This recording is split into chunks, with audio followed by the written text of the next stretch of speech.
Yeah. We most certainly can. Back again. Dash is back. Who we tell? Tell a friend. Guess who's back? Guess who's back? Guess who's back? Guess who's back? And for those of you who didn't know, I was sick. And that's why we did not have an episode 2 weeks ago. Yep. But I'm better now. A little itsy bitsy cough, you know, just in case it comes out while we're doing this. I just give it a little heads up, you know. Sometimes you got that post nasal dripping. Came through dripping, drip, or drip too hard, off this wave. That's Lil Baby. The first one was Cardi, I think. And then there was that song from Empire, the show Empire, drip, drop, drip, drippity drop. This is the Let's Have a Real Conversation podcast. I am Dash, and that is JD. AKA, hell yeah, I'm scruffy, but they love me though. Exactly. No, I'm just playing. Right. AKA, he who pods. He who pods. AKA, he who's trying not to catch the cooties. Just kidding. I mean, it's been 2 weeks. I think we're good. The COVIDity is gone? I did not have, well, I don't know. Look, she don't even know. According to every COVID test I have ever taken, I have never had COVID. You know what they say in Trump country. If you don't take a test, you never caught COVID. Right. Well, actually, funny story about, I did try to take a COVID test when I was sick a couple weeks ago, and the tests are faulty now. The tests don't even work now. You know. All the liquid from the test, all the solution that you're supposed to use, the swab just absorbed it. It wasn't enough liquid. I think that it kind of evaporated most of it. So I couldn't take the test. I had 5 tests and none of them were viable. 5 steps. So, and you know, I wasn't going outside in that condition to try to find a COVID test. So It's not that serious. You know, we hope for the best. That's it. Yeah. So I did my little isolation period and all of that just to be on the safe side. But, you know, I'm here. I'm here. I feel way better. You know who else feels way better? Who? Jamie Foxx. Yes. Yes. He's a little pale, but he feels better. You thought so too, huh? I thought he was pale, but I think that, you know, people look a certain way when they've been ailing. I think it's hilarious that people thought he wasn't real. Did you hear about this? Yes. People thought that he was Cloned. Yeah, he made a joke. Or he made a joke that in the video. he was we AI. should tell them what the hell we're talking about. So Jamie Foxx comes out. Well, Finally. Let's pause. All right. So if you've seen this pod, you know that we have reported on what we could report on with Jamie Foxx being ill. Right. And so there were rumors. The daughter said no.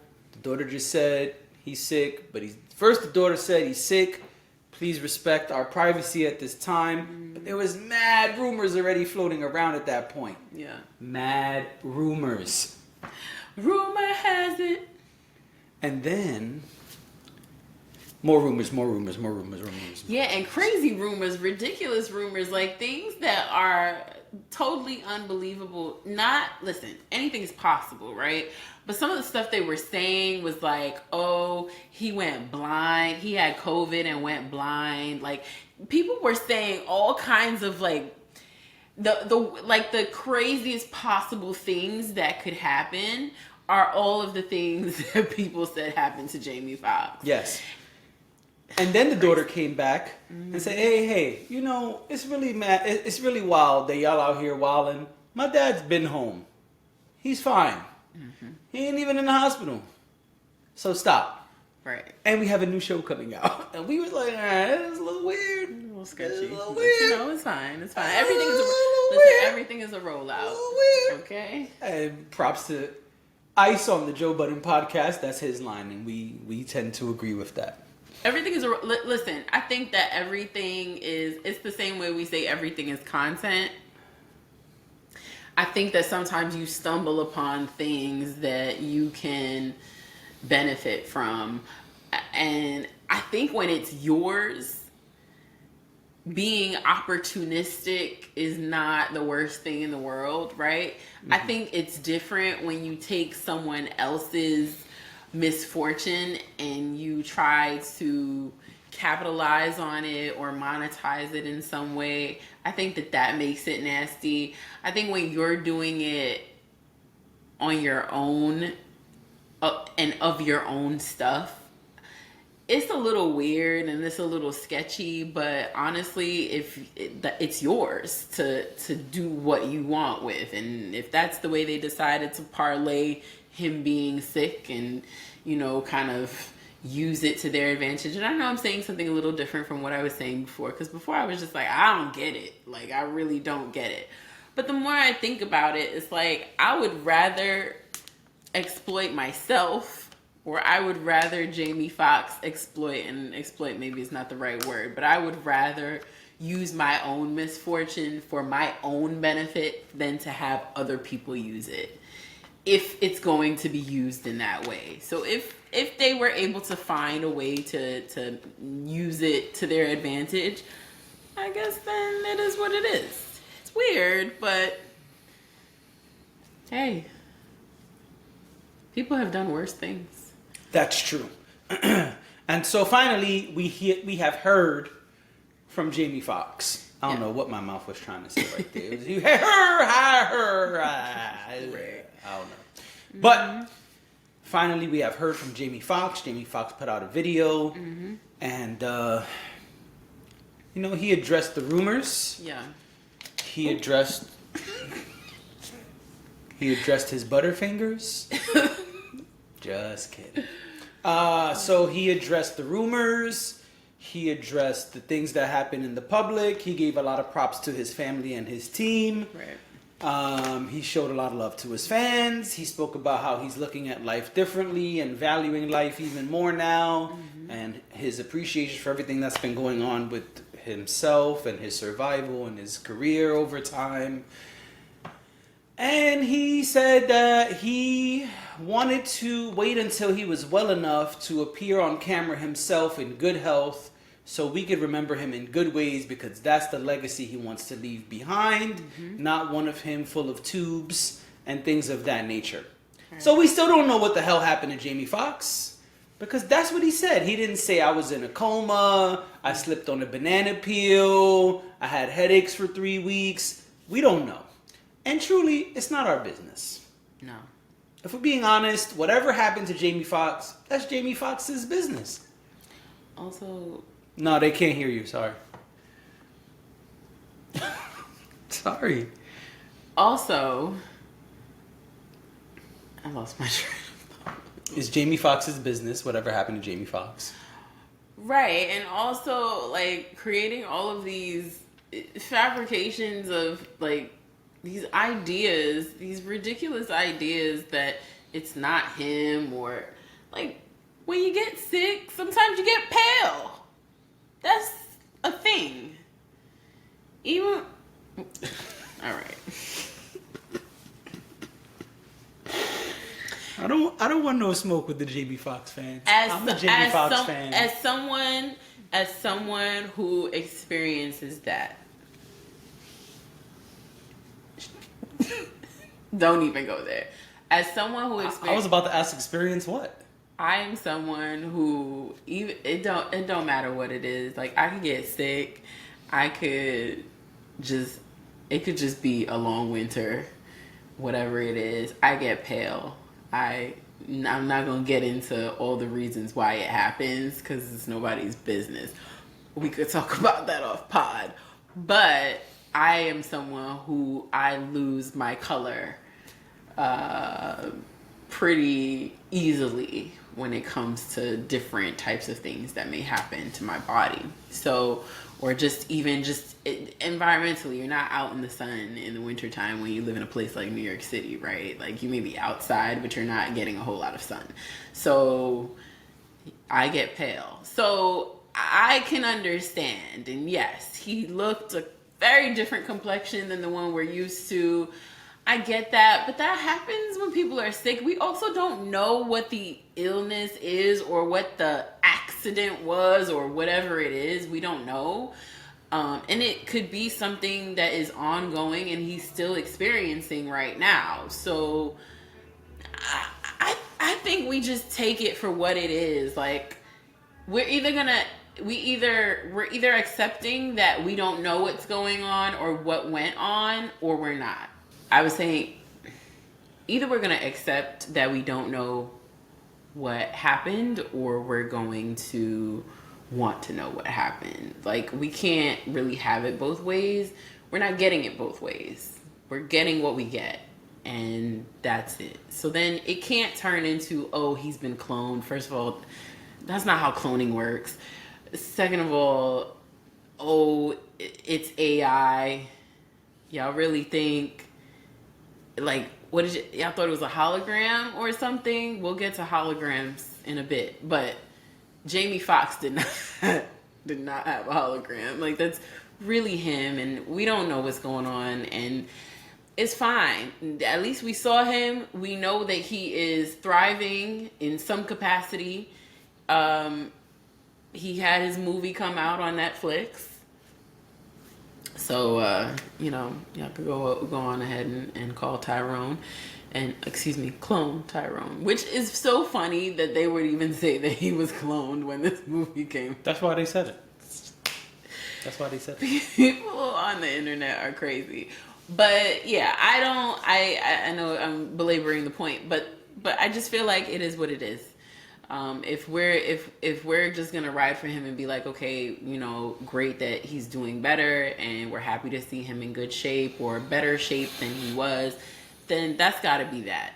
I'm not saying I'm not curious about what's going on or what was going on. I'm absolutely curious. I am curious by nature. So I am baffled that we really don't know what has happened to this man. But it is what it is. And that's that. I like that we don't know what happened. I don't like the way things played out. We've discussed that here before. Mm-hmm. But I like that we finally have a word from him. I do have lots of questions. Again, we probably not going to get no answers. Right. And it's really not our business. Yeah. But it's also a little weird that he's like kind of white all of a sudden.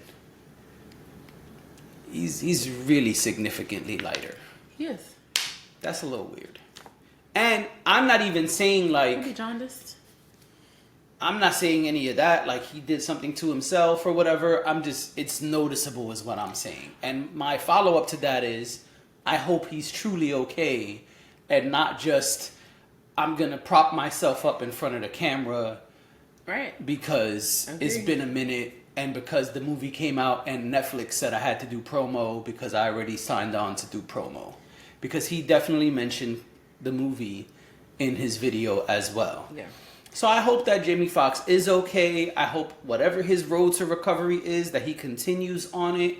And I hope that we continue to see him doing better and getting back to his quote-unquote old self. My thinking is that whatever it is, it's still happening. It's not over. Well, that's what I'm saying. Yeah. I agree with you. I think whatever it is, I would argue that it's probably an illness, and it probably wasn't. Whatever happened was either something as a result to illness or something that caused a chronic condition or something that he has maybe been dealing with and maybe it exacerbated at some point and it put him in the hospital. But this doesn't seem like... Yeah, from the looks of things, it looks like he is still dealing with whatever he is dealing with. So that's that, and it is what it is. Now, if we want to talk about Someone who did use a hologram. Who used the hologram? Your favorite person in the entire world.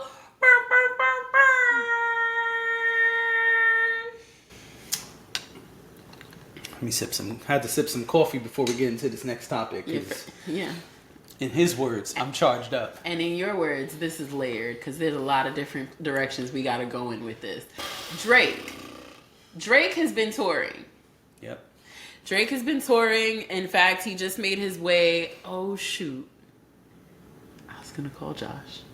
So call him. Oh, let me see if he'll answer. Drake has been making his way through, the country. And Drake had a hologram of himself in one of the... he does this... There's this part of his show where... I don't know if he's doing this everywhere he goes, but there was a show he did where there was a bench, and he was sitting on the bench, and he was sitting next to his younger self. So they usually have an actor come out. I already heard about this from another person's firsthand experience, and there's usually an actor who comes out and plays younger Drake, and then he sits beside himself, quote unquote. The reason it was brought up recently is because at one of the shows last week in New York, instead of speaking to his younger self, he brought his mom out. Yeah, I saw he brought his mom. And his mom sat on the couch. Yeah. So there's no hologram, it's an actual person? Yes, but let's see what you... Let's see. Let's go to our Drake correspondent. Let's see if he'll answer. This is about to be funny as hell. Yeah. Hello? Josh. Hey, what's up? You busy? No. What's up? Okay, you're on the Let's Have a Real Conversation podcast right now. He said, oh. Here's the thing, right? So we didn't see Drake, but you saw Drake. Yeah, I did. So we wanted a first-hand account of how it went. I think overall it was a good show. Mm-hmm. But I mean, I do have to give the boy a little bit of criticism. Okay. I think most rappers aren't the best performers. Like, I don't think when you go see a rapper, you're gonna expect a performance like Beyonce. That's fair. But what I've noticed over several Drake concerts is that he just comes out, he kind of hops on one leg, hoping that he doesn't tear his ACL again, and he gets everybody to rap along the lyrics that he forgot to his own song. Shit. See, now I hate that. I don't like I don't care if you're a rapper, a singer, whoever. I don't care if you're white, you're black, you're Indian, whatever. I do not like that. Sing my music, rap my music for me. I hate that. Right. I agree, because I saw Childish Gambino back in the when he released his album Because of the Internet, and he did a hell of a performance. He's a performer. Yeah, he's absolutely a performer. Yeah. Drake, it was a whole bunch of memes and stuff going on in the show, but it was really a lot of sing my own stuff, and then also I kind of have a little bit of an issue when he's like, yo, I'm gonna take you guys way back, and then he plays Marvin in the Room. He does that everywhere. That's kind of wild, because I'm like, I thought he was gonna go back to the mixtape days, right. Back then, but he didn't. Even to So Far Gone, I'll even take that, but he didn't. So he did that at Dreamville too. Yeah, he loves Marvin's Room. But I said that to you too. I said he's obsessed with Marvin's Room. It's like Usher and Daddy's Home. I don't. Well, he had to pay that chick. She sued him. So listen, after I had to pay you, I'm performing it every time I get on stage. I guess that makes sense. But he will not let Marvin's Room go. And I love Marvin's Room. Don't get me wrong. I just feel like he makes sure. Well, that's why. Yeah. Okay. Yeah. And what was the other thing? And also the set list. I mean, personally, I think Drake can get away with the set list he has, and also doing the stuff he has, because with his discography, with the amount of singles and number ones he has, people are still gonna love it. Like, I mean, I still love the songs that he played, but I would love something like a B-sides show from Drake. Same thing from what Hov did. I when he agree. did his B-side concert, because that's when I'm really gonna get all of the stuff that I actually like from Drake. Right. Like, I'm I talking, think that would be dope. I'm talking So Far Gone music. I'm talking all of his Dedication, time and location songs. Oh, Like, I'm talking like those all are the stuff favorite. that Yeah. I don't need. I don't need all of the poppy #1 stuff. I need like some good Drake songs. Yeah. Even though Agree. We Made It. Remember? Do you remember We Made It from Soulja Yeah. Boy? Yeah. Yeah. Like, that's a poppin' Drake song. Yeah. A lot of that stuff was popping, but like he played a lot of he played like a couple of CLB songs. He played like 3 songs from Honestly Nevermind, which I still haven't listened to the album. Which that was supposed to be his dance album. Yeah. Yep. And yeah, I mean, and also one more thing is I think Search and Rescue is a horrible song. It's the song that they play on the radio right now, and a lot of people like that song. I was really surprised, but it had the show popping. So Okay. yeah. Well, you know, people, if you're listening to the radio, I feel like, you know, when you go to the concert, it's kind of hard not to get on that bandwagon. So I don't even know what song that is. I'm gonna be honest. I have no idea, but it's the one where he's like, "Take me out the truck, take me out the please come and rescue me." Like, he's basically crooning over like, I gotta listen "Please to that. take me out the club, take me out the streets." I want you to, I want you to wife me. Like, that's basically what he said. Okay. Okay. Yeah. All right. I'm gonna have to start playing that for the boys. Search and rescue. Take me out the streets, please. How about you're a fool. How about the stuff with 21? Because I heard it's Drake, then 21 comes out, and then they kind of do some songs together. Yeah, that's exactly how the format was. So, like, he did a bunch of his songs, and he did some of the solo songs off of Her Loss. Okay. And then it was 21. 21 did a lot of his, like, notable songs. Which, there was a couple I didn't know, but, like, I like 21. Like, I've always liked 21. And I thought, like, what he was doing was pretty dope. And then, then they came back out, and it was like, it was the both of them. They both did their joint songs that they've done over the course of how many years. Except for, I think, that one song, I forgot. There was one song that they both did a while ago. I think it was probably their first joint. I don't think they did that. But, they did they did a few of the Her Loss songs. But I actually wanted more of that, because there's a lot of Her Loss music that I actually really like that's both 21 and Drake, and they didn't really do too much. I think the ones that they did that I really like was Spin About You. I don't even remember some of the other ones that were joint, but I think they did Spin About You and some of the other ones on, like, like Knife Talk, but I was on Certified Lover Boy. So they didn't really do that many Her Loss songs. It was really weird. Also, the merch, Drake's merch was really trash. It was super trash. The merch was, he sold that damn, like, Instagram caption book. It's not a poem book, but it's an Instagram caption book. Okay.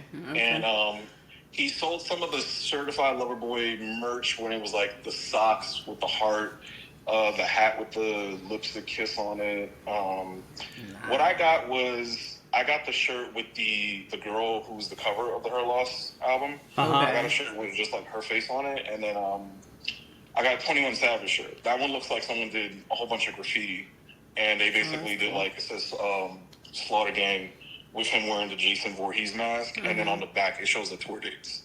Oh, okay. I like real tour merch. Yeah. Like, I want the T-shirt with the tour dates on it. I like that. Right. I'm into that. I don't want anything special. Like, I don't want Kanye style merch. Right. And that's the thing. Honestly, the, like, Unk and them, like Pookie and them, who was selling all the merch outside the stadium, they actually had better merch. That's sad. I even bought a hoodie off of them. I believe that. I was like, all right, because they even had the tour dates and everything and the tour locations. But shout out to Pookie and them. Right. You know what's interesting though? You talk about him and the format with him and 21 Savage, and it makes me think about 2016 when I went to see him in Future, and it was basically the same thing.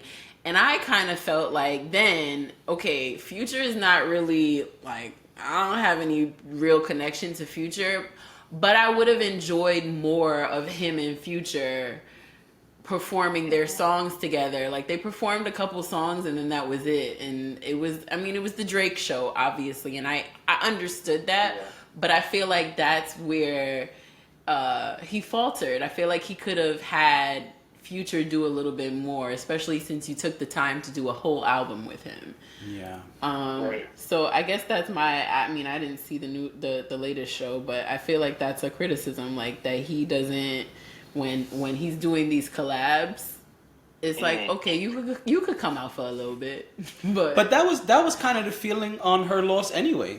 Most of the songs are Drake. Yeah, that's even true. the ones with 21 on them, they're not 21 dominated or equally distributed. Yeah. No, you're right. You're right. That's honestly, that's a fact, because I think there was only like a couple songs where you could tell, like, okay, like he's getting in 21's pocket. Yeah. Like he's actually, like, he's rapping with 21 on 21's terms. And I think like that one in particular, I think it was like Broke Boys. Broke Boys is like a 21 featuring Drake song. And right. I mean, Knife Talk isn't on Her Loss, but Knife Talk is a 21 song, absolutely. But most of them is mostly Drake songs. Yeah. But I also think that album is probably one of Drake's best body of work in a really long time. Like, I wasn't a fan of the past couple. Again, I still haven't listened to Honestly Nevermind and Certified Lover Boy. There's a couple of songs that I... Only the timestamps. But Joshua, honestly, never mind. You don't need to. I'm just heads up. You see what I did? You see what I did? I saw what you did. No, but seriously, I don't think you missed anything. No, I don't think I did too. He was trying to get the crowd popping, but that was actually probably one of the most quietest moments. Well, you know what too? So when that happens, when he plays the Honestly Nevermind songs, he's kind of taking a break. So he knows that shit is kind of trash. Like, he starts taking a break. Like when he does, he walks over to the DJ area and he's acting like he's somewhat of being the DJ. But then, he gets his water, he takes some shots, he talks to some people, and then he goes back out. Like, he goes back out to perform. Actually, no, I think Jimmy Cooks is on the Honestly Nevermind album, but I think he does that with 21. But yeah, he takes basically a break for like 3 songs, which is about 12 minutes. Yeah, I could see that. I could see why he would do that. That makes sense. It's smart. Well, right. A little interlude for him. Right, and I think it's smart when they incorporate their music, like the music that they're not going to perform. I think it's really smart when they incorporate it in those little. I think Beyonce's been doing the same thing, because I've been watching her entire concert on TikTok, and even when I saw Usher at Roots, that was one thing that he did. There were songs that he didn't perform, but he did his own little intermission, and that was the time when he played songs that I think those were carefully, because he even showed the track list for Roots afterwards. And that was planned out to play those specific songs in between. So I think it's a smart thing that artists do. Drake. I don't like that shit. I mean, I think it's smart when you're performing all of the other things that you want to perform, but you don't technically have the time to perform every single song. I think it's okay. I don't think that's an issue. But I'm a hater, so that's fine. Yeah. Well, Josh, we appreciate you, No problem. Being our Drake correspondent. Yep. Yep. I'm a very, I have a love-hate relationship with Drake. I think he's one of the best to ever do it, but I also think he's made a lot of corny and weird decisions in some recent years. But if I could see the boy again, I guess I'm going to do it again. So, also, again, I just want to say Pound Town, Song of the Summer. Yes. We got your comment the other day. Yes, Pound Town is definitely the song of the summer. I'm telling you, Barclays was jumping up for Pound Town. I Pound believe Town. you. Just love Pound Town. I believe you. Yeah, that's. But, I mean, listen, and apparently she got into trouble the other week. We'll talk about that, but apparently she went to her high school, and people were concerned that she was going to perform Pound Town for the children. That's not ideal. No. I mean, I was confused too because I was like, who the hell booked her? And then I thought about the principal from Abbott Elementary. I'm like, oh, she had to have done that because there's no way. Yeah. There's no way. But then apparently she was giving money to the kids for haircuts and for prom like that. Yeah. Oh, that's cool. So yeah, I get it. It's also so weird because her biggest songs are like not for children. So right. I mean, she only got one song. I think that apparently she has other songs, but I think the issue I'm saying that we know. But I think the issue was more that she walked into the room and gave the finger to the kids. I think that was why it became news because people were like, well, they're children. Wow. But somebody made a good point. That's the way kids greet each other these days. So of course, I also didn't know if that was also like a Rick and Morty reference because in the show Rick and Morty, that's actually a thing. In like one particular episode where the character Rick, he basically tricks the whole planet into thinking like the way you greet people is by giving them the finger or flipping them the bird. And it was exactly like that. So I don't know if that was also a reference, but I know that's the thing. Yeah, maybe. I don't know. And he's our Sexy Red correspondent. You know what I'm saying? Look at that. I'm not gonna take that. I'm gonna just give her credit where credit's due. You know, I'm gonna give her some credit. Yeah, I mean, people are going up for it, so Anyway, we appreciate you, doing this very unexpected impromptu deep dive into the Drake concert. No problem. With a splash of Sexy Red. Wait. While we got you, did you hear his verse on Utopia? Yeah, actually, okay, so I gotta give him credit for that, because that verse on Utopia is actually pretty dope. I still think he's corny for shooting everybody around Kanye, because, or not even really shooting, he doesn't, it's weird, it's like, I think Push is the only one to really hurt Drake, and he does like these little things. I think this has actually been one of the most direct responses to Push in a while. Absolutely. But it's still kind of like, bro, you could have said something before, and I don't care if you want to say it was Jake trying to tell him not to do it. Like, you could have said something before. I think it's kind of lame to do it, but I actually like the verse. I think both the song in general is like really good, and I think Drake was kind of like it sounded a lot like If You're Reading This Is Too Late, Drake. Yeah. Yeah. I like it. Okay. We'll be discussing that, so I was curious what your thoughts were. It's good. It's definitely good.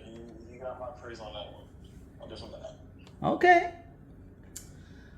Well, we appreciate you, and I'll talk to you later. Thank you. All right. Peace. Bye.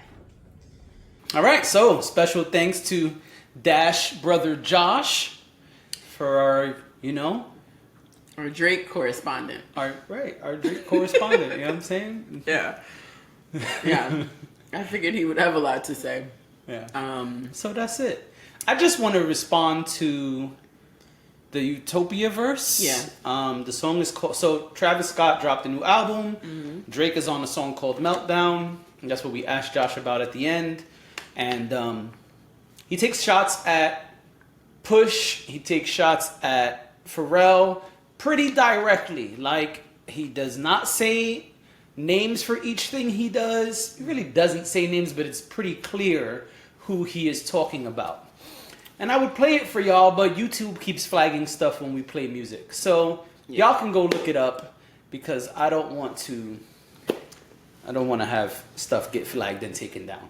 So, I think it's really corny. I agree with Josh that he's taking shots at everyone around Kanye, but not Kanye. Also, like, Pharrell's a producer.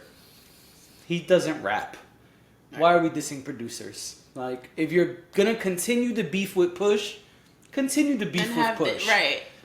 And I gotta be honest, I wonder, is this only happening because Jim Jones already dissed Push?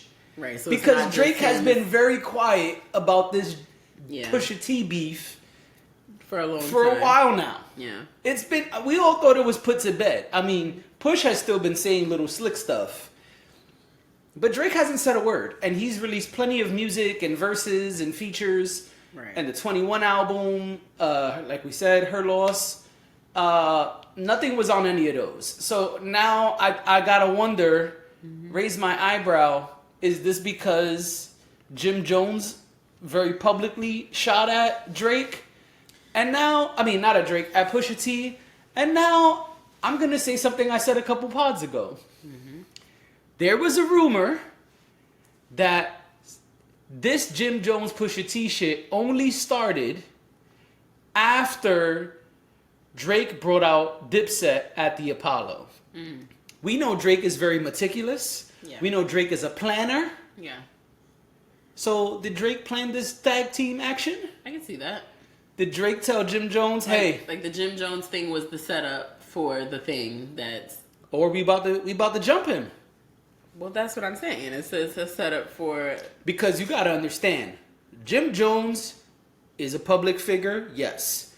Jim Jones is a celebrity, yes. Jim Jones is a famous rapper, yes.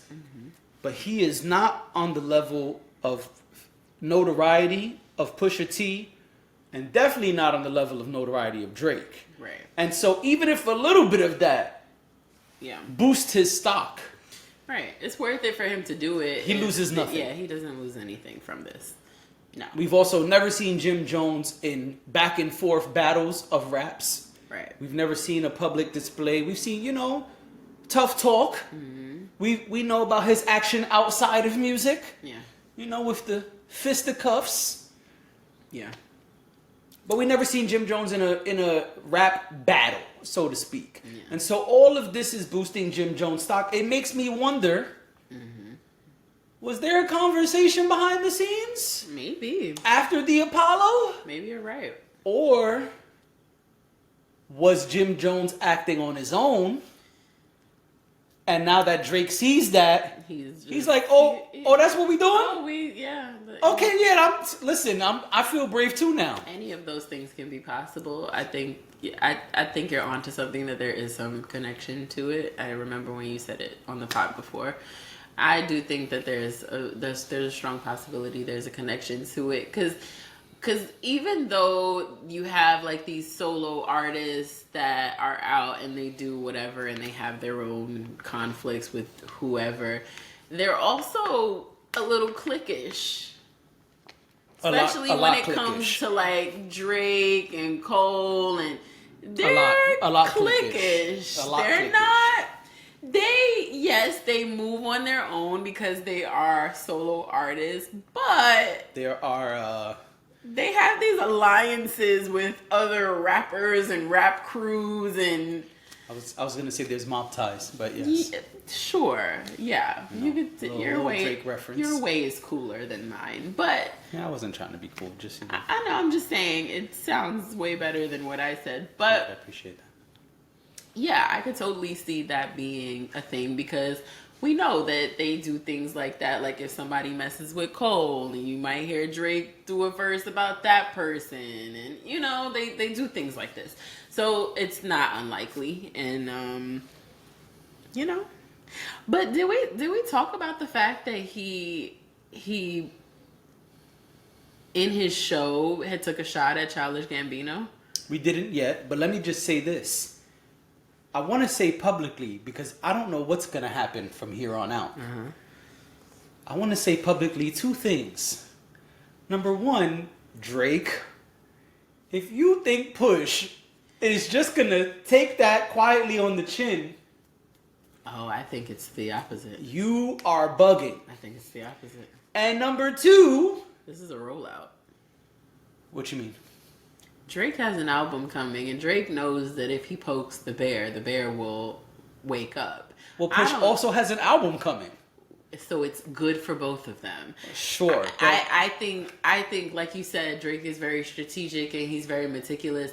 I think Drake knows that he is waking the bear. I think he knows that, and I think he wants that. And I think Drake knows that nobody gave a fuck about Honestly Nevermind, and he is setting this up. I think, I said this to you off pod, I think he is doing this specifically as part of a rollout. Yes. I think that all of this is to get people excited. Yes. And if it helps Pusha T to prop himself up in the process, why not? We always talk about how, yeah, they're feuding, but are they feuding? Like, I think them two really are feuding. I'm just saying in general. I think like Kanye and Drake, who knows? They squashed it or whatever. Who knows? I don't think it ever really was even real shit. I think it was nonsense. But Push and Drake, I don't think that's play. I don't think that's Hey, Let's Sell Records. Yeah, no, I don't think it's something where they're like sitting down and strategizing together. But I think there is a mutual understanding of this is, if we both got an album coming out and we both feuding. Oh, I disagree. That makes sense. I don't think it's a collaboration. I don't think that they're colluding, right? I just think that that's a thing that's understood. Whether Drake initiates it or whatever, Drake knows that Pusha T is not gonna take it lying down. He's going to say something back. And that's gonna make people want to listen to the new Drake album, and it's gonna make people want to listen to the new Pusha T album. I think that's a given. I think Drake and his people know that going into things. Yes, I totally agree with that part. But no, I don't think this is a, hey, Push could benefit from this too type of thing. I think the opposite. I think this is, one, we heard your shit out of the Louis Vuitton thing. Mm-hmm. And two, Jim Jones already jumped ahead and responded.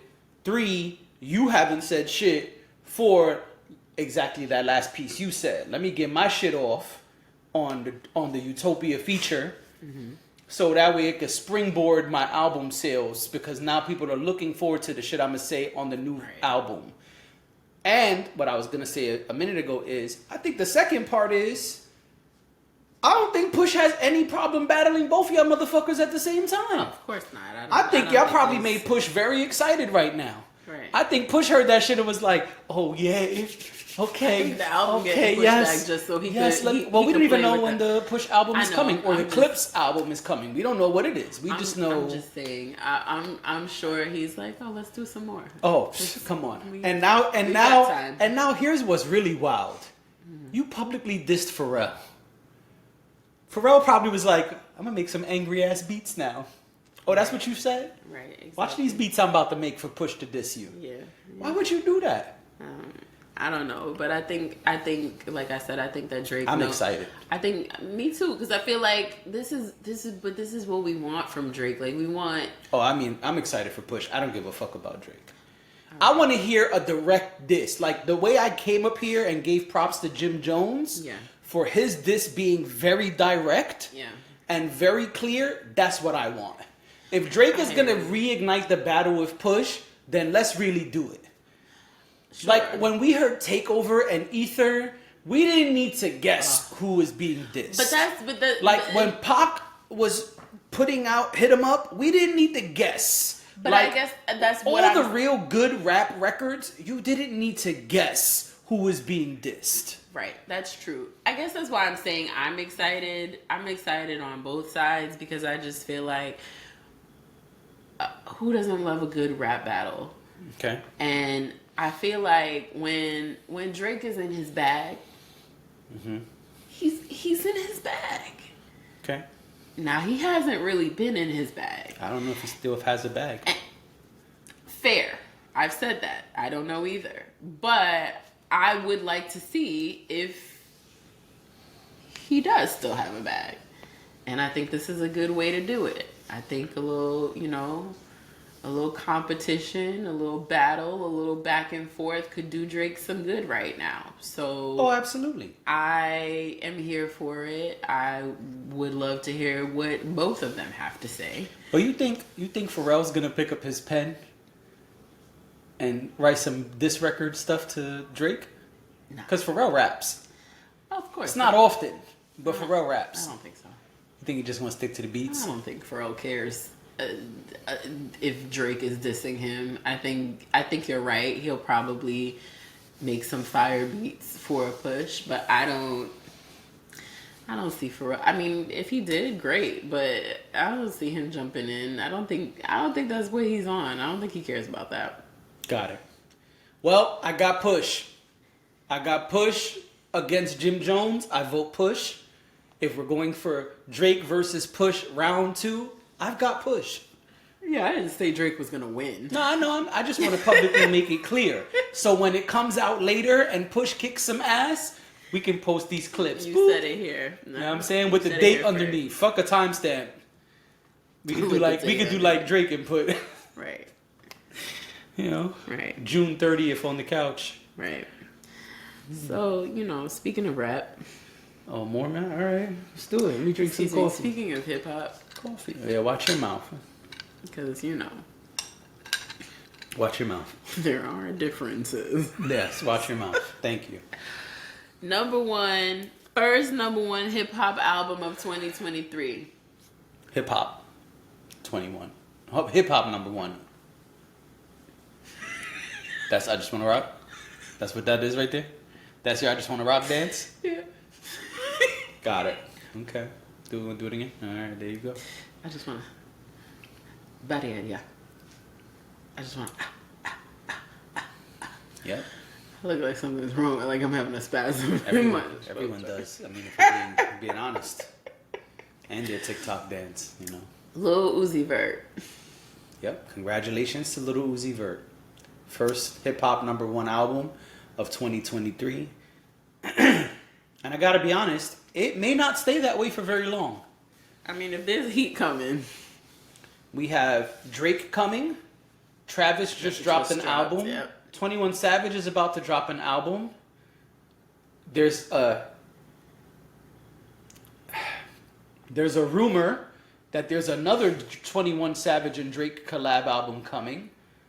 Allegedly, Nicki and Cardi are dropping as well. Allegedly. Yeah. I don't know how true that is. Cardi does have a new song out. At least half of those are going to be number 1. And I gotta be honest, nobody's talking about it. But I still think Cole is coming. Yeah. There hasn't been a whisper about it. Mm-hmm. But I think we're getting Cole before the end of the year. Yeah. You're probably right about that. But again, congratulations to Lil Uzi Vert. First number 1. I don't have a lot to say about it. Just got to give him his props. Congratulations. Oh, yeah. That's it. That's all I got. And that's on period. So, so you said Ether and Takeover, and guess what? We have to talk about them both today. Magic is in the air. Magic is in the air. Let's start with Nas.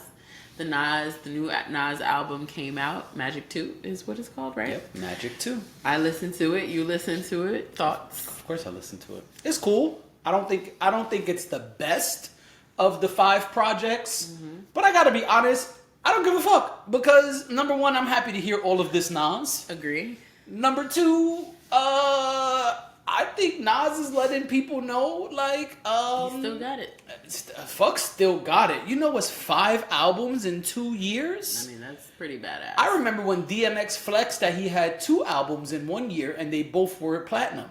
Yeah. I don't know if these are platinum. I would assume they are. We could look it up later. But 5 albums in 2 years, none of them were like a 2-pack. Or just a single. No, he has released really 5 bodies of work in 2 years. That's amazing. Nas is acting like he's an underground rapper trying to get a record deal. Like, he on some shit like, yo, I want everyone to know my name. I like and it. So that way, some big label could sign me. That's the kind of output, he's no. That's the type of work. Yeah, he's just ODing is my point. Yeah. And I for one, great, love it. I think that this is amazing that someone at this part of their career can do this. Right. I think it's amazing that these two gentlemen have continued to link up and create dope bodies of work. I also think he is operating at a high level of everything. Yeah. Energy, creating. He's just making a lot of fucking moves. And I think he's making it very clear that today, him and his peers are very far away. Right. I mean, because if you want to look at who is in Nas' peer group, there ain't a lot of them putting out albums. No, they're not. They're not. And there ain't a lot of them putting out hot albums. No. And there ain't a lot of them being consistent.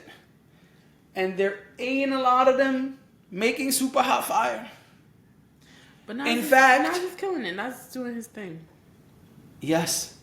In fact, I would argue that none of his peers are doing most of that shit. I was waiting for you to say that. Because who's Nas' peers? I mean, Hov, obviously. We ain't heard a Hov album in forever. 444 was the last project we got from Hov. That was years ago. The Carter album does not count. It was Beyonce's album, let's be honest. You disagree?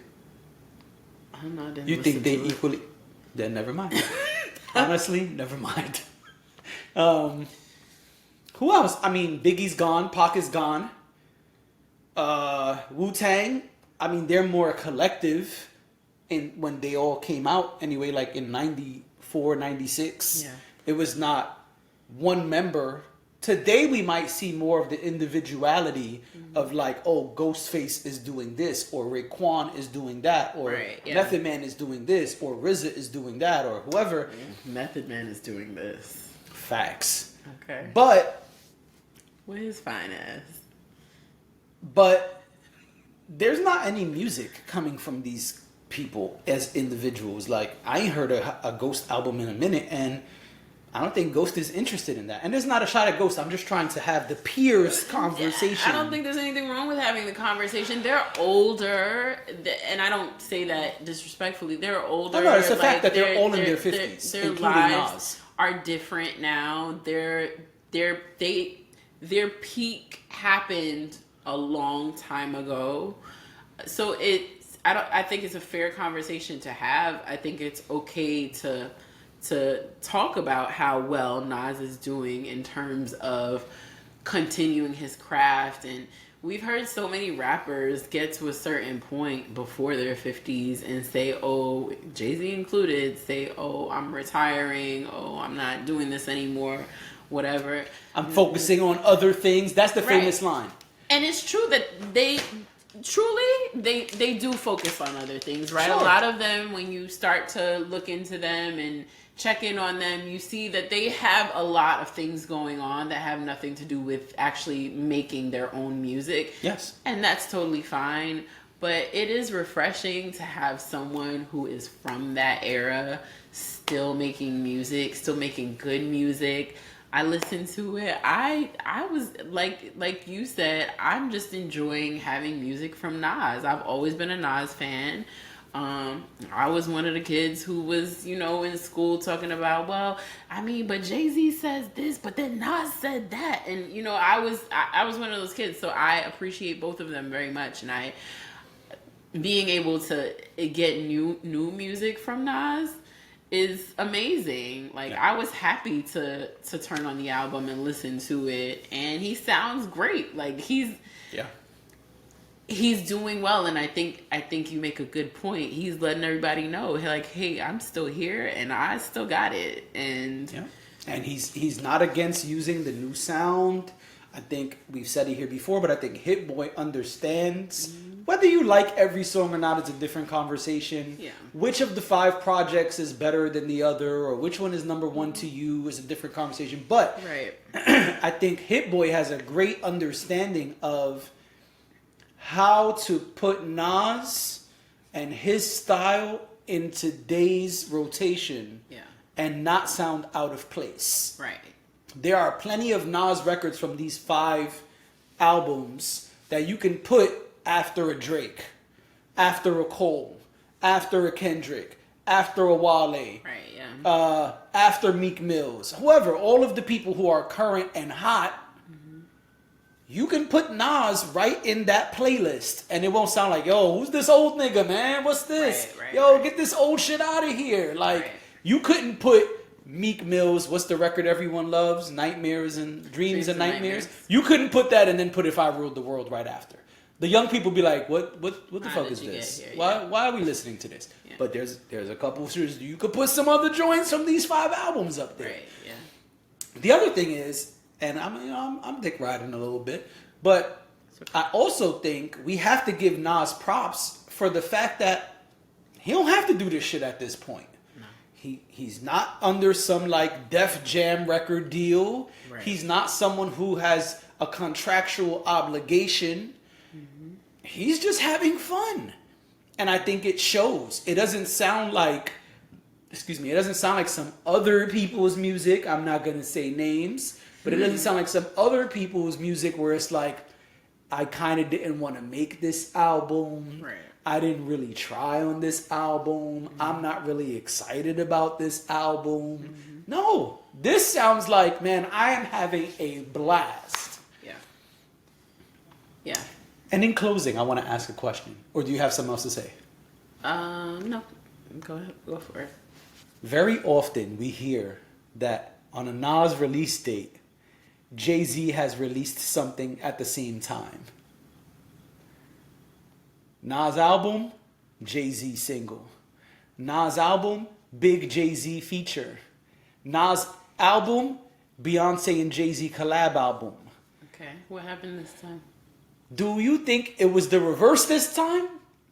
Because this time, the Book of Hov exhibit was announced.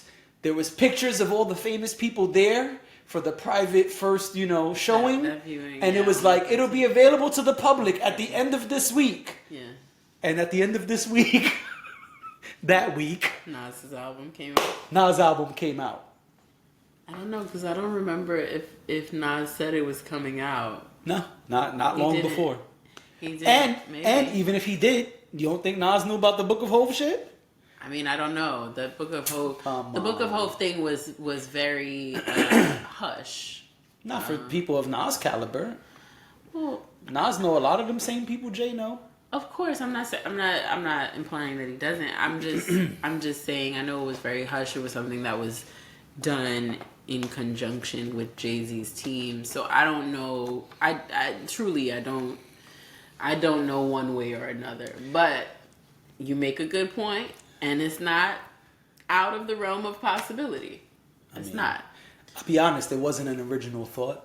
I heard someone somewhere else say it, and I was like, oh, shit. Did Nas pull the okie doke? I mean... Did Nas say, hey, Book of Hov? Yeah, that's cool. Bow, Magic 2, nigga, take that. I mean, why not? Why not? And as I always like to say, we can have them both, and that is why the next thing that on our agenda is the Book of Hov. It is. You can start. It was great. Okay, so if you don't know, and JD kind of queued up a second ago, the Book of Hov, so let me set this up for you. July 12th, you start seeing on the internet, people are like posting reels and TikTok videos and wherever, pick your station, wherever you are, threads, wherever, and people are like... All the platforms. You start to see people who are in Brooklyn.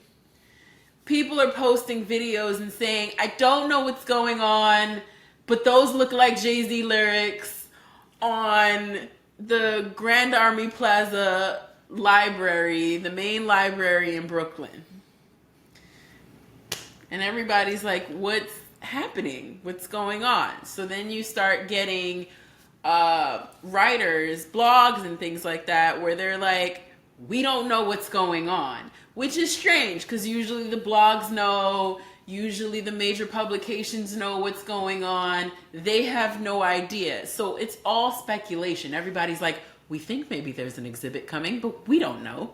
And they're saying that the museum, the library is closed for a private event either the next night or the night after. I can't remember if it was 13th or the 14th. Hov would say, it's a secret society. All we ask is trust. Yes, he would. Also, this was the week that Beyonce, she was done with her the European leg of her tour. She was going to be in Philadelphia. Philadelphia. Oh. She was going to be in Philly, let's say the 11th. I don't remember the exact date. She was going to be in Philly around the same time. 11th, right? Or the 10th, something like that. But then when you looked at her tour schedule, she had no date in between until I think the 15th, right? So then it's like, well, Beyonce just got to the States. What's going on here? And didn't she cancel the Philly show? No, it wasn't. She canceled Pittsburgh. Ah, there you go. Which is a whole big mess that, It's not for this pod. No, I'll talk about it on Hardly. But she did cancel Pittsburgh, and I don't think Pittsburgh and Philly were happening around the same time because they're technically not in the same region. But they're in the same state. But so I'm like, because now I'm digging. So this is something I know. As was the rest of the internet. So I'm like, Beyonce doesn't have any shows this entire week. Like, not until the weekend is she doing another show. That's odd. What's going on here? So it turns out, as expected, excuse me. Both are right. There's this exhibit. It's called the Book of Hov. By the time they finished, we see that the entire front panels of the library is covered in Hov lyrics. We're talking Dirt Off Your Shoulders. We're talking Justify My Thug. Justify My Thug. Sweet. We're talking Hovey Baby. There's about, I would say, 10 different verses from 10 different songs. Yeah. Covering the library, the Grand Army Plaza Library in Brooklyn. Yep. And if anybody knows, if you are not from Brooklyn, but you know anything about Brooklyn, like, this is the main library. This is Keep talking. A focal point in Brooklyn. It is a staple in Brooklyn. It's something that everybody knows, Grand Army Plaza Library. So this is a big deal. So it turns out it's this big exhibit, right? In the library, which I think is kind of crazy and kind of bizarre because they could have done it down the street at the Brooklyn Museum. They could have did it anywhere. But they did it in the library, which I think was really cool because it's accessible. You don't have to pay to see it. We should have shown it. Go get it. The library cards. So they made library cards out of Jay-Z's album covers. And so there are 13 different ones, and the way that they have it is the library cards rotate. So you could go this week and get one. Next week it'll be totally different. And maybe not. Lights get low. Know that record?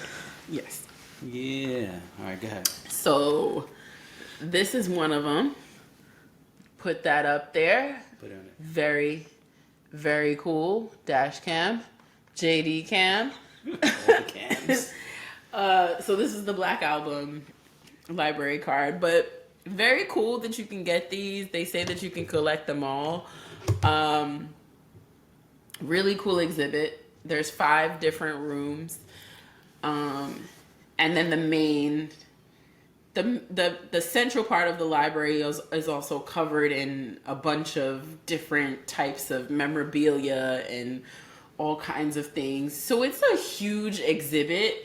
To have it be in a library, I think it's a really huge exhibit. Yeah.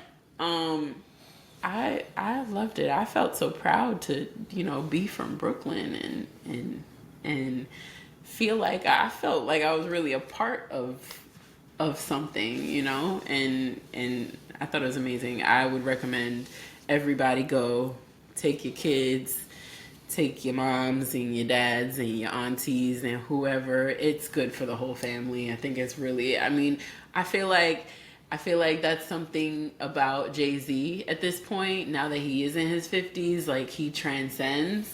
I don't think that he's just around for the kids, maybe for a lot of the kids, maybe he's just Beyonce's husband. But I think at the same time, he still transcends. And I think there are a lot of generations, and we saw that at I keep calling it a museum. The exhibit. At the exhibit, we saw that there were people of all ages, and I think that's amazing that you could touch so many different generations of people. And I thought it was great. They've got all kinds. They had like a replica of the original Barclays Center. I guess that's what it was supposed to look like. They have all of his album covers. They have his albums that went platinum on display. They had vinyl there that you could actually listen to some of his songs. Videos, things. They have a room where it's just things that Jay-Z has said, which was really cool. So yeah, I was pleasantly, I don't want to say surprised, but I thought it was a great experience. And if there weren't so many people, I think I would have wanted to linger longer, and just take it all packed. in. Yeah. Okay.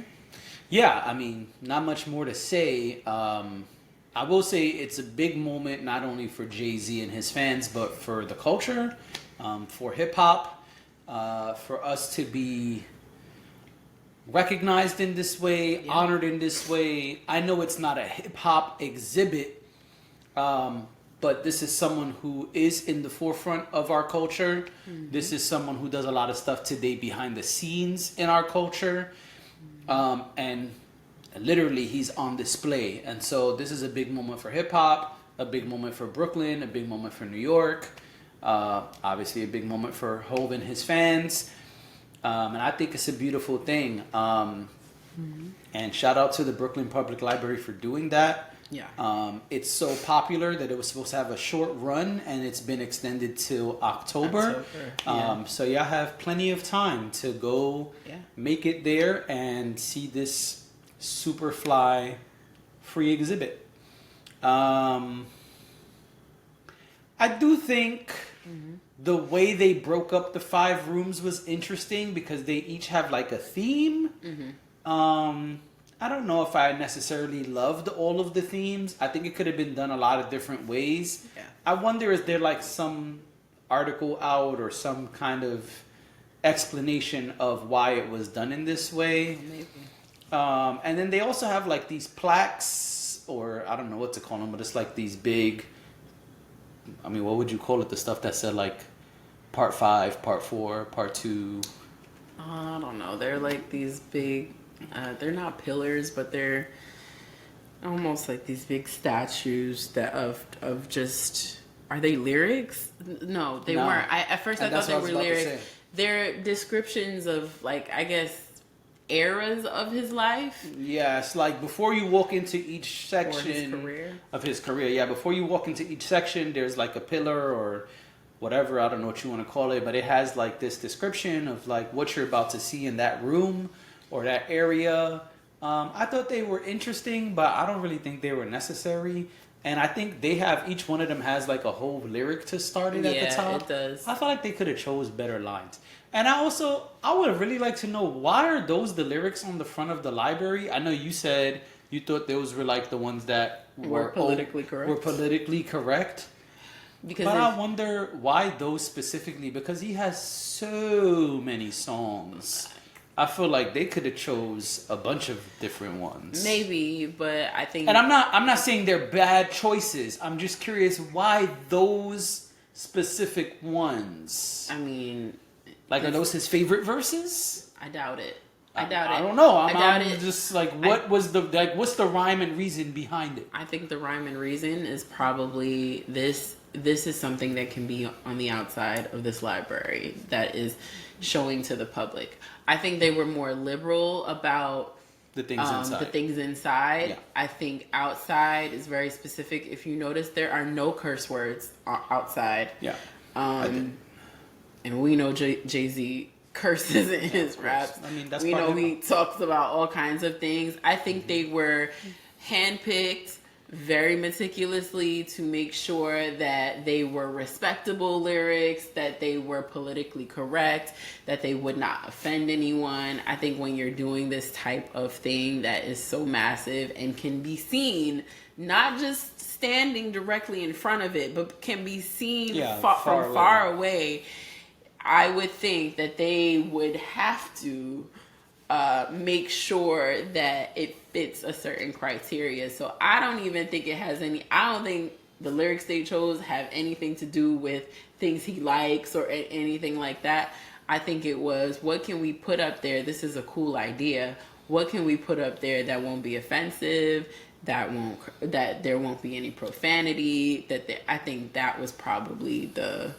And whatever they were able to, whatever list they were able to whittle that down to, whittle his catalog down to, they probably then chose from that. Gotcha. But yeah, I could be wrong. No, it makes sense. I'm just curious what was the reason for those specific lyrics. Mm-hmm. But that's possible. Yeah. So I mean, listen. If you haven't gone, if you're in the New York area, go. You should absolutely I'm gonna go again. I'm gonna try to take my daughter and some of my godkids. Yeah. I think it's an important part of history that they should experience, and they should be able to see how, just how far one can go with your craft when you hone it and truly grind. So. Yeah, I agree. Well, since we're talking about rap, I mean, we're gonna hip hop.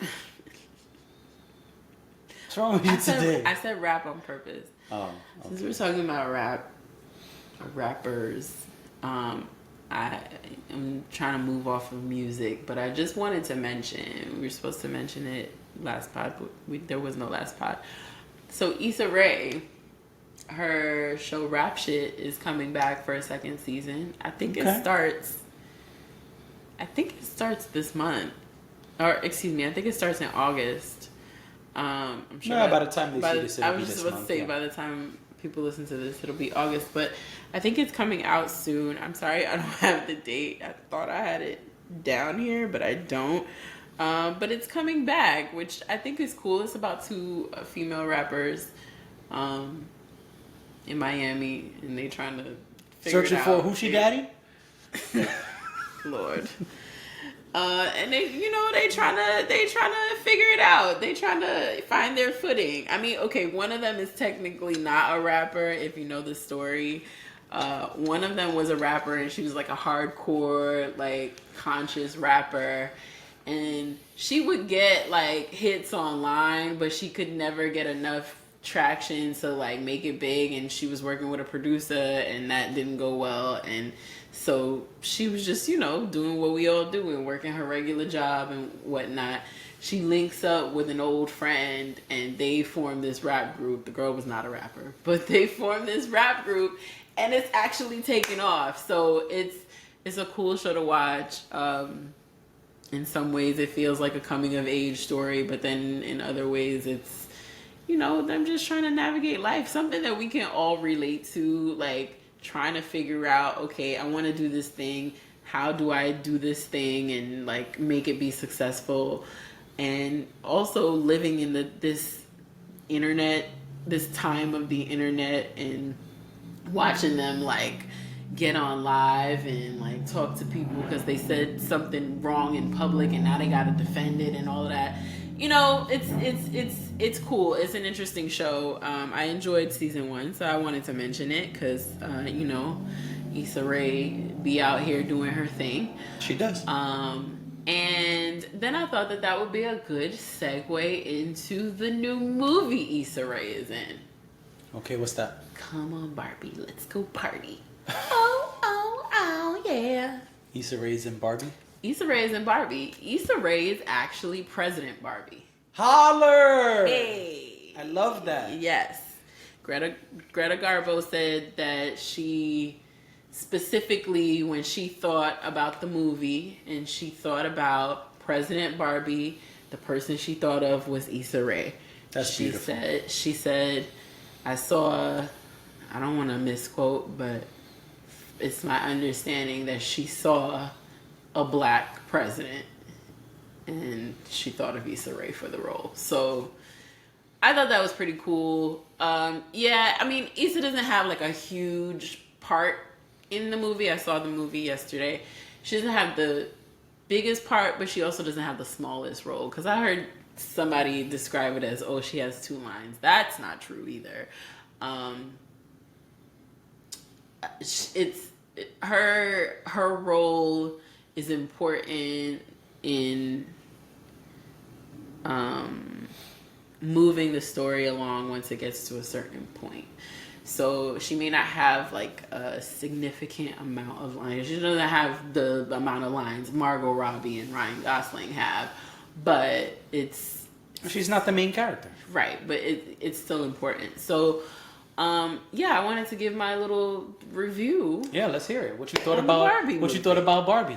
Okay, so I thought it was a cool. Wait. Did you wear pink like everyone else? No. Okay, good. I Because didn't. this marketing is fucking phenomenal. I was watching Holy a crap. Progressive auto insurance commercial, and there was a Barbie collab. Yo, listen. The marketing dollars put into this Barbie movie have not been wasted. No. Everyone and anyone is interested in this movie. Yeah. That's number 1. And number 2, everyone and anyone feels obligated to wear pink. It is Right. crazy. I was speaking to someone earlier. I ain't gonna put no names out there, but I was hanging out with one of my peoples, and I was like, oh yeah, what time you and your wife going to see Barbie? You said you're going today. He said, actually, we might have to go next week. Well, we're gonna go next week, but I don't know what time or what day. It really depends, because yeah, I don't know. And I'm like, what's up, man? You need to borrow $5 or something? Like, Now you need to borrow. you need popcorn money? What's up, my guy? He said, nah, she ain't got nothing to wear. I said, are you talking about pink? Do you mean she doesn't have anything pink? He said, yeah, you know, everybody wants to wear pink. And he shrugged. I said, wow, look Yeah. at that. Yeah. Who thought it would come so close to home that one of my closest of friends, his wife, felt obligated to wear Barbie. Yo, the way this shit is going, and I know this is your movie review, and then I'm gonna shut up. But the way this is happening, it's like you would think it's an all-white party, but Secret Service is at the door. But Secret Service is at the door, not regular bouncers. Secret Service, and they're like, "Yo, hold on, what you got? Where your pink at, player? Hey, player, where your pink at?" And let me tell you why you're a hater, because you are into Marvel. Okay, But you don't have to wear a Marvel shirt to see Marvel. You don't have to wear a Marvel. When you go to Marvel, you can wear whatever you want. No. Let's not act like people who go to Marvel don't go in full costume and all kinds of things like that. Yes. That is a real thing. Yeah, but nobody feels obligated to do that. I don't think that it's that. People get excited, like if Spider-Man comes out, you like, oh shit, with my Spider-Man shirt. Is it under here? Is it under the plant? But that's the thing. Is it back there? Where's I my don't think that Spider-Man people shirt? feel obligated. I think that it's the same. Oh, I disagree. I think it's the same excitement. I think that She said she couldn't go because she don't have pink. but I think it's the same excitement. I think And I heard mad people like in passing, Like, girl, you better wear pink. I think you know you got to wear pink. I think people are making an experience out of it. It's kind of like when people were excited about Black Panther, and yes, that is Marvel. But the reason I bring that specifically up is a good analogy. Because there were people who don't care anything about Marvel who went to see Black Panther, and yes, got dressed to the nines to go and see. I had a blazer on the second time I saw it. See. I had a blazer. Back then I had a fro. I made sure I picked my shit out real good. Right. Yeah, I even called an assistant. Assistants, can you help me here? Sometimes I don't get the back real good. Right. You know, it gets curly back here. Mm-hmm. They was like, we got you, player. We got you. The kitchen. You know, the kitchen. You know what I'm saying? They made sure my kitchen was straight. You know what I'm saying? It hooked me up. But this is what I'm saying. I think that it's just excitement over the movie. I think it's something for people to look forward to. I think it's something for people to do together. Yeah. So I don't think it's out of obligation. I don't think it's that. I just think it's Barbie. It's a fun thing to wear pink. And yes, have they completely gone into our brains to make sure we think about our outfits and we do this? That's all I'm saying. What I did not wear pink. I wore a workout set. Okay. Because I figured I would be athleisure Barbie. Okay. And Barbie, a lot of the Barbies from way back when, especially when she would go to the beach or whatever, she would wear like white or pink cat eye sunglasses. So I had some white cat eye sunglasses and I wore those, even though it ended up raining for part of the day. But yeah, I did that, and you know, and then I went with, it was my niece's birthday, so we went... Shout out your niece, even though she shouldn't be watching this. Shouldn't be watching this, but you know, happy birthday to Gabby. And Gabby, if you see this on TikTok, just swipe left. Get it off your screen, girl. I know. They'd be jumping in their feet all the time. Anyway, they see me. You know, they gotta block you like my daughter does to me. Right, exactly, and I told them that. And my daughter got me blocked. Right. That's not for this pod, but anyway. It's fine. Go ahead. They see me and they're like, "Where's your pink? Where's your Barbie stuff?" Because everybody else either had on pink or they had on a Barbie shirt or whatever. It's fine. I pled my case. And I was like, hey, look at me. I'm workout Barbie. I've got on my workout clothes. And I got on my cat eye sunglasses. And it was fine. My review, though. I thought it was a good film. I fell asleep, I'll be honest, for a little bit. Maybe about 10 minutes in the middle of it. What? I just had a really bad headache. But all in all, I think it was a good film. I think that I agree with what everybody's saying. It's not what you think it is. I think that it's very witty and very smart. I think that the actors played their roles very well. I don't have any qualms about any of the acting in the film. I think they did what they came to do. I think the set design was incredible. The way they recreated Barbie's dream house, the way they recreated Barbie's camper, her car, everything looked like you went and bought it from Toys R Us and made it life size. So I thought that was really cool. In the movie, they are truly dolls. And that's what makes it really interesting because... Oh, so it's Toy Story. No. Well, conceptually, yeah, I guess it's similar in that way. But yeah, they're dolls, and they realize that there's the realization in the movie. I don't want to give away too much, but there's the realization in the movie that there is Barbie Land, and then there's the real world. And that's kind of where the story takes its turn. It's not for kids. Like it's not for kids. Older kids, but it's not for like, I wouldn't take a small child to this because I don't think they would understand what's going on. Okay. Like I said, I think it's really witty and it's really smart, and it does put on the table feminism. It puts on the table the idea of the patriarchy, and the fact that men run the real world, and also it kind of has a message in terms of like consideration for other people. I don't know. I just thought, first of all, I think it's bizarre that it's Barbie that we're talking about. And that's why I think it's really cool the way it was done and the way it was written. Because the fact that you could get so much out of a film about Barbie just kind of seems bizarre to me. I thought I was going to go in there and it was going to be fun and funny or whatever. And it was. There's a lot of laughs. Because again,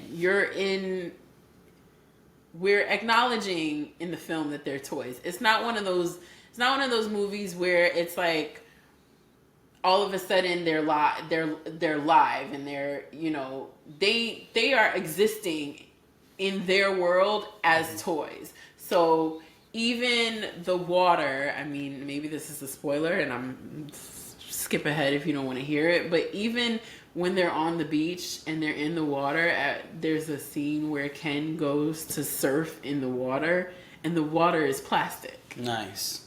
So that's what I mean when I say they're truly existing in their toy world.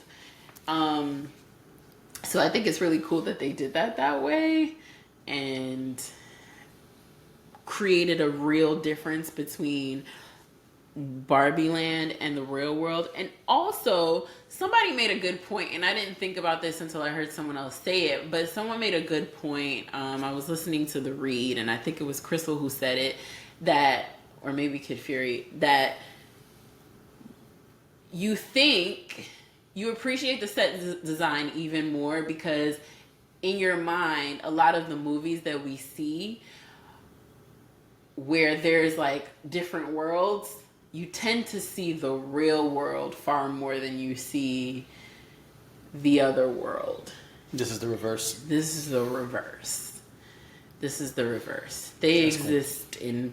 in that world, in their world for a large part of the movie, which is good. So we kind of stay in that, element. Yeah. So I didn't even realize that. Why am I drawing a blank on his name? Ryan Gosling? No. Oh my gosh, we were just Blades of Glory, old school. Like what were we just Will Ferrell? Will Ferrell. I don't know why I was drawing a blank on his name, but I didn't even realize Will Ferrell was in the movie. Oh yeah? That's interesting. Yeah. He plays the president of Mattel. That's interesting. Yeah. And does he have like production credit or something? Writer's credit or something? I don't know, because I know he be getting his production. That's why I asked, yeah. Yeah, but more and more he's been doing behind the scenes stuff. No, but he actually had a pretty significant role in the movie. I was like, that's interesting. What is he doing here? But it worked. It was okay. Yeah. So let me ask you, going back to something you said, because I didn't want to cut you off. Mm-hmm. As far as you said, you wouldn't take a small child to see it, right? Yeah, like I wouldn't take a toddler to see it, and I think it's PG-13 anyway. Cool, but like, is it like Shrek in the sense that if you're little, you can enjoy it, even though there's a lot of shit that will go over your head? Because kids love Shrek. Like, I used to work with kids when Shrek came out, and kids loved Shrek until their parents were in the room, or an adult was in the room and was like, oh my God, did you hear that? Oh my God, did you catch that? What? No. But these kids were oblivious until years later they go back and watch it, and they're like, yo, Shrek was saying some wild shit. I think for younger kids, I would say like 5, 6 or whatever. I don't think they would enjoy it. I don't think they would enjoy it. Okay. I don't. My nieces are 10 and 12, and like they got it. They understood, and actually, the 12-year-old, it was her birthday. She said she loved it. I just don't. I just don't think it's that kind of movie. I don't really think.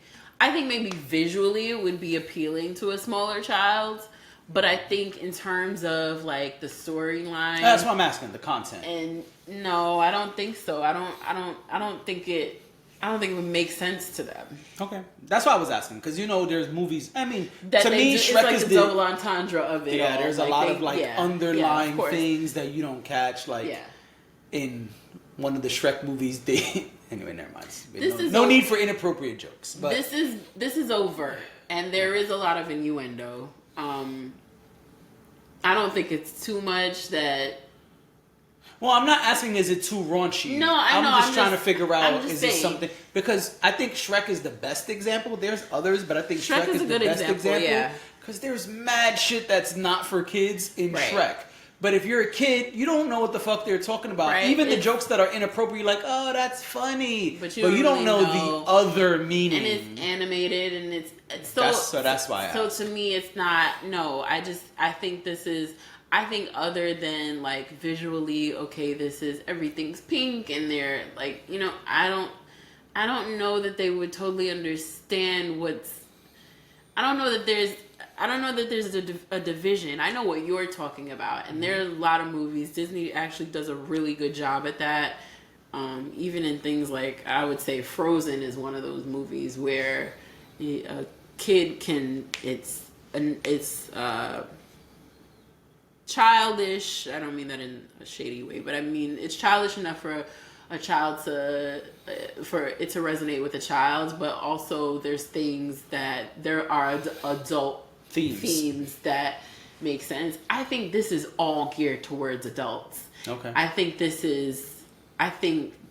throughout the theme is things that's why I say it's smart, it's witty, it's something that you have to, I think, intellectually be prepared for. Otherwise, I don't know how enjoyable it would be. And maybe I'm wrong. I haven't taken small children to see it. I wouldn't. But I don't know. I haven't heard anybody say they took a kid that was younger than 10. Well, I asked because I've seen that. Yeah. So I've been like at 34th Street, and you can see the whole families in their pink, and some of the kids are really small. Also, I tried to see Oppenheimer, and there was a problem at the theater I was at. They couldn't show Oppenheimer, but around the same time, Barbie was showing, and it was the same thing. It was families coming with small kids. And so that's why I'm asking. No, maybe they hated it. I don't know. I haven't spoke to anyone with children who has seen it. None of the parents I know have gone to seen it with their kids or seen it at all. But that's why I asked. Because I do know there are some movies where it's like, I'm just enjoying the film. This is great. There's some stuff I don't really know, and the kids still enjoy it. But that's why I ask, because I can understand what you're saying, but I don't think people know that going in. I don't think they do. And that's what I'm saying. And the trailer doesn't look like... Republican pundits are stressed. People are upset. Yes. Stressed because they're but it's doing so well. That's the interesting part. But I think it's an incredible way to tell the story. Like, cause of course they live in the dream house and they do this and they do that, and so if a child, I guess if a child knows Barbie and plays with Barbies and has the dream house and all of that, then maybe it would be a great experience. But there's so much there. It's the movie is almost 2 hours. There's so much there that there's so much depth there, and there's so much layers there. It's so many layers there that it's like, I don't really know about that. But down to just thinking about Barbie as an entity that is of and unto her own, right? There's a scene, again, I'm giving stuff away, spoiler alert, but there is a scene where they have the big party at Barbie's dream house, and all the Barbies are there and all the Kens are there, but then there's in the movie they call her stereotypical Barbie. She's the main Barbie, Margot Robbie, and then there's Ryan Gosling. He's her Ken. And Ken's like, can I stay over? And Barbie goes, why? She's not malicious. She's not being shady. She's just like, why? I don't understand. And he's like, well, because I'm your boyfriend. I think that's what I'm supposed to do because I'm your boyfriend. And she's like, but I don't want you to. She's like, it's girls' night. And she said, and every night is girls' night. It's going to be girls' night in perpetuity. Nice. Because she has no concept of your boyfriend stays over or, you know, like, it hones in on the point that Barbie, again, is an entity unto herself. Right. Her house is her house. Her car is her car. Ken is an accessory just like everything else. Ken is not really a part of the equation. Ken is there because Barbie lets Ken be there. They even make the point to tell you that Barbie has a great day every day because she's essentially living the same day every day. Barbie has a great day every day, but Ken only has a great day when Barbie pays attention to him. So even in that was in the first 10 minutes they tell you that of the movie. I'm thinking, I don't know what little kids are doing with that. Yeah. You know, conceptually it just doesn't speak to them. Understood. But I'm sure plenty of kids went, and I'm sure, you know, it was fine and all of that. I just I don't know. That wouldn't be. I've taken, even when my nieces were a little bit younger, I've taken them to see many movies, and this wouldn't have been one that I would have chosen for them 5 years ago. I don't think it would have made sense. Got you. But yeah. All right. So what you rate it? What would I rate it? 0 being this should never have existed. 10 being best shit ever. I'd give it a 7.5. All right, that's pretty good. Yeah, I give it a 7.5 because honestly, I feel like at some point I was ready to go. I just think it went on too long. I think it could have been a cool 90 minutes and we would have been good. But I thought it was a good movie. I didn't, you know. Yeah, I thought it was a good movie. Okay. I liked it. I liked the concept. I liked what they did with it. I like that it spoke to us as adults. The ending, I've heard people say that the very last scene is meant to be funny and poke fun, and I understand it, but that last scene I didn't care for because I think that it's a contradiction to something they said earlier in the movie. So that kind of, I remember we got in the car after we left, and I was like, hey, but why did this happen? and there's really no, I mean, I don't think there's an explanation for it, but it's fine. It's not a big deal. So maybe you'll find out in Barbie 2. Because Barbie 1 has already done over $600 million. So there'll probably and be we a don't Barbie even know 2. what this weekend's numbers are because it's Sunday night right now. Yeah. Well, I'll tell you off pod what it was, and you know, I won't say it here because I don't want to ruin it for people. But I'll tell you off pod, and I just thought it was. I was like, but didn't we already establish this? Like, didn't we? And so I guess I get caught up in details sometimes. But Me yeah. too. So that is my Barbie review. I thought it was a good film. I would recommend it even. No, after that conversation, maybe I'll take my teenage daughter to see it. I think she would enjoy it. She didn't seem to have any interest, but after what you said, maybe I can get her to watch it. I think I would, yeah. Maybe I'll do it old school style. I won't even tell her. I'll just be like, hey, come on, go. Walk into this building here. I think you'll find it interesting. I don't know if you'll walk away saying you loved it or anything like that. I gotta go get my pink. You know, I have several pink shirts. I'm gonna have to find one. I have to make sure it's Barbie pink. Well, I'm kidding. Barbie wears all the shades. I know, but I'm being silly because that's what people are even calling that shade of pink at this moment, Barbie pink, which is so funny to me. Yeah, but I do think I would recommend it. I think it's great for a young lady who can understand a teenager. I think it's I would recommend it. Got you. Okay. Absolutely. Yeah.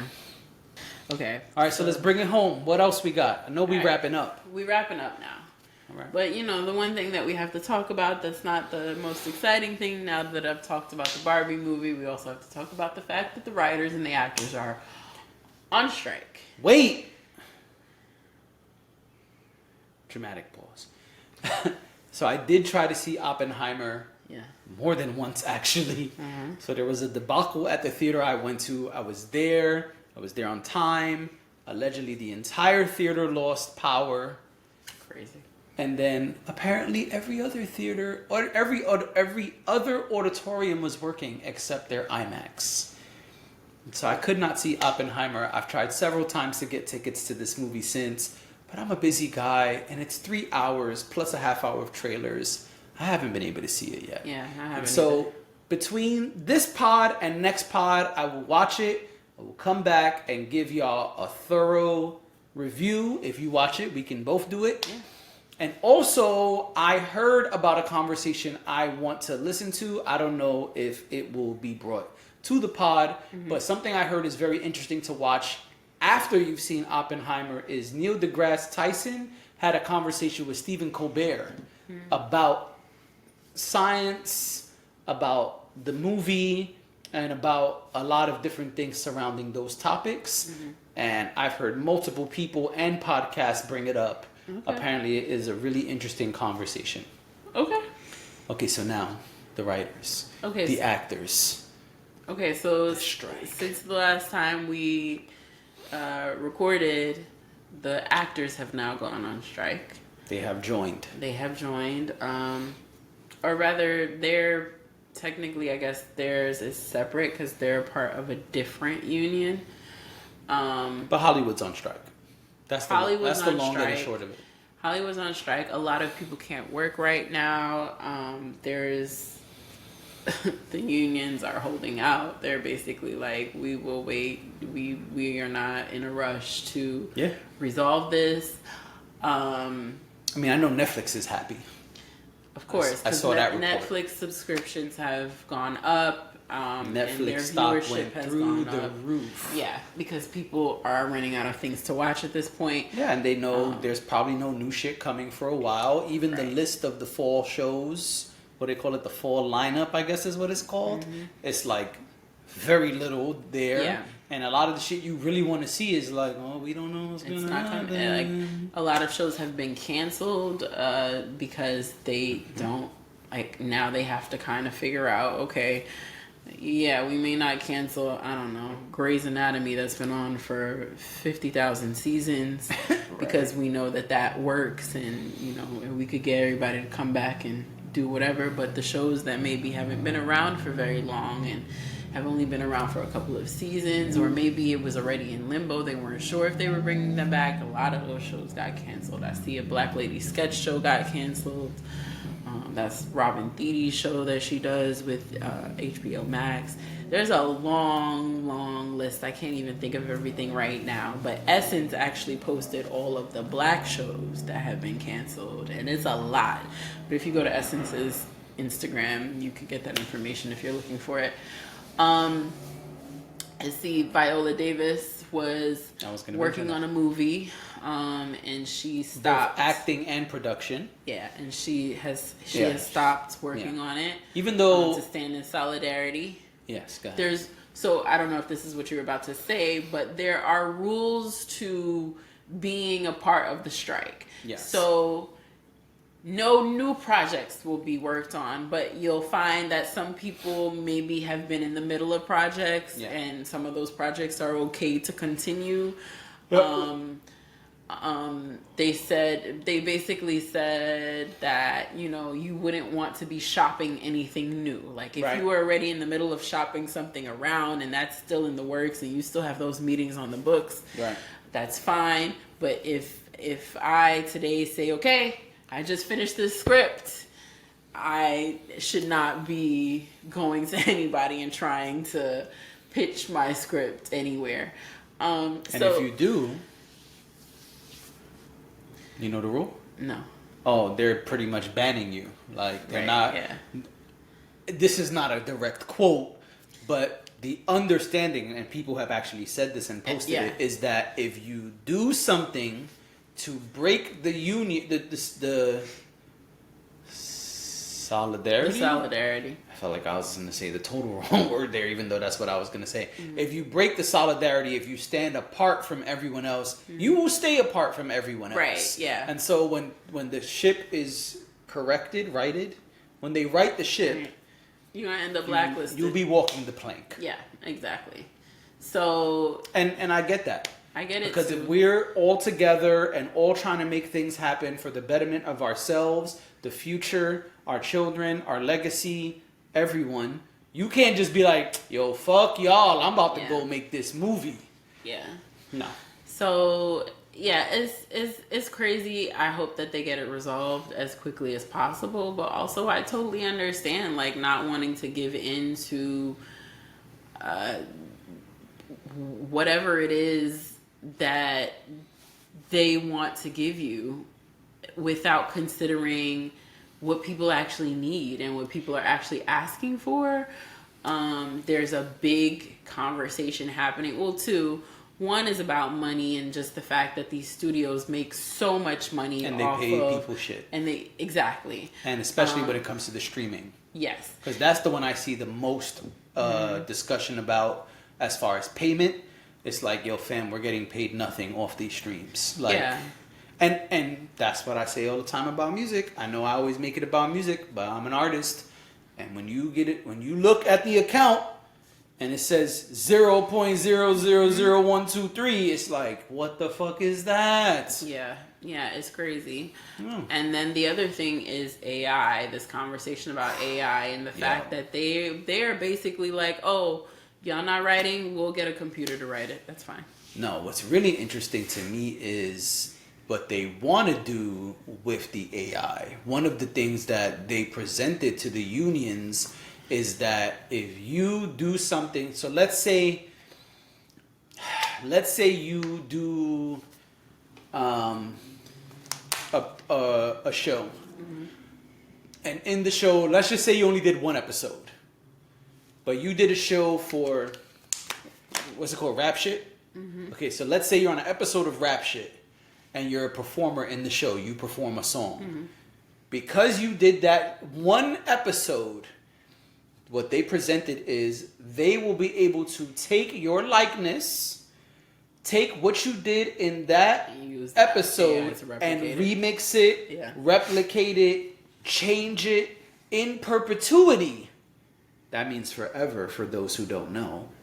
And you don't have to get paid for that. Which is ridiculous.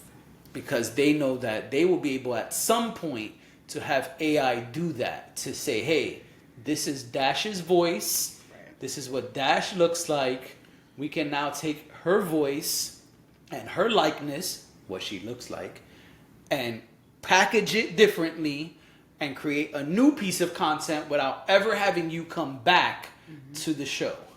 Listen, this is going to be a long fall. And I'm okay with that. A long winter. I'm okay with it too. There's plenty of movies that already exist. Plenty of shows that already exist. That are already in post-production. And this is the time to go watch some shit that you heard about, that you might have never seen, that was like, yo, I heard this show was really good. Dash told me about a show a year ago. You know, I never watched it. Yeah. Let me go watch it. Or, call me crazy, but maybe go watch some of your favorite shit that you just didn't watch again. Well, I was just about to say I do that a lot where if there's nothing new that I want to watch, I rewatch things. Yeah. That maybe something too. I don't always pick things that are on the nose sometimes, but I sometimes will pick things where I know that I probably missed something, where it's something that I really had to think about. So I'll do that. I actually just started rewatching Madam Secretary on Netflix, which is actually really fascinating. I love political drama though, so you know. But that's why you love Barbie. I guess so, yeah.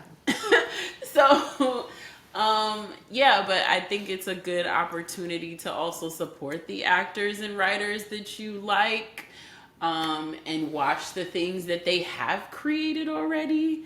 I think it's good for the Netflixes of the world and the HBO, the Warners. Right. They're not paying us. I'm just saying. I think it's good for them to see us still supporting writers and actors in that way. Like, I think it's really important to say, okay, well, I think rap shit is in post-production at this point, so this is probably not, this doesn't affect it. But let's say it was rap shit we were talking about. Rewatch season 1. You know, like, I agree. You know, because I think that helps too. Like, if they see those numbers, it matters. Yeah. It matters, and maybe it'll help keep some of those shows alive that haven't been around for a long time, and they don't really know what they're gonna do with them. I think that's a good way to get it out there that no, people don't want this to be canceled. A lot of things get canceled that should not be canceled, just because of money, or sometimes it's an actor that maybe can't return because they have other responsibilities. There's a long list of reasons why shows don't come back. Sometimes it's just that I know with Netflix, a lot of their shows get canceled because they consider them too niche. And they would rather than put the budget into something that is more mainstream, like a Halloween movie. Because they feel like they'll reach a broader audience. Sure. I'm not saying they're right. I'm just saying that's the reasoning. Yeah, no, I get the reasoning. I just think that it's unfortunate, not only for the people who work hard on those shows, but also for the people who resonate with them too. Like, there's a reason that there's different types of programming on television. Yes. But anyway, so yeah, I mean, I would say, you know, look up your favorite actor or your favorite writer, and find out from them like what you can do to help. Or what you can do to at least just be supportive in this time, because I feel like this is not going to end anytime soon. And nope. You know, there's, you know, at the very least, we can't be on the picket lines with them, but we could try to support projects that they've already done. Yep. Or things that they may have coming out that actually made it through. Right. So yeah. And the last piece is in the same realm, but I guess an aside, is Disney has announced, hey yo, everybody who likes Marvel and Star Wars, y'all about to get a lot less shit. Oh yeah, I heard about this. There's been way too much money, there's been way too much output, and we are slowing down our output, and we are limiting our resources for those two giant entities. Yeah. Because clearly Bob Iger and the team feel it's a lot of money being spent and not a lot of money coming in. I say all the time, it's about the bottom line. It's about staying in the black, not the red. And I think that is what's going on. There's also a conversation about how we are over-consuming and under-appreciating the content. Because before, you wouldn't get 5 Marvel movies in a year. You wouldn't get 4 Star Wars shows in a year. Those two entities, more so Star Wars is infamous for there being nothing for years. We like to binge, and then we want more. Right, and so they are saying in their own words, in separate words, that the IP is depreciating. And so they want to reel it back so that way we can yearn for the projects that we heard about and have not seen. And so also so they can save a little bit of money. This is why I appreciated, I know I talked about Issa Rae earlier, but this is why I appreciated when Issa Rae was doing Insecure, because something that she never, her and the team over there never wavered on was 30-minute episodes, and there will only be this amount of episodes for the season. They were very hard and fast about that. There was no, and people would ask her, the show was on for 5 seasons? They would ask her, hey, like, what can we do to get an hour? And she was like, no, that's the 30 minutes you get is an incredible 30 minutes of television. That's all you need. Yeah. You know, and I think that's a good example of something that where they were maintaining the intellectual property. I think they were maintaining like the good ideas and the good concepts and plot lines and the good writing, because they didn't overdo it. So I'm not mad at Bob Iger for doing that. I mean, I'm sure Bob Iger has his like you said, the bottom line is very important, and so I'm sure. Oh yeah, that's why he's saying fuck the writers and the actors. Well, there's that, but I think in terms of, and I love I'm so bad with names. Your Honor, Bryan Malcolm Cranston. Love what he said. Yeah. Y'all can go look it up. Yeah, we posted it on our Insta stories too. But yeah, I mean, listen, Disney. Never mind. Honestly, Never mind. never mind. And this has been Let's Have a Real Conversation with Dashing D and JD. Thank you for being here. Thank you for tuning in, listening, watching, all of the above. And we will see y'all again in 2 weeks. Bye. Adios.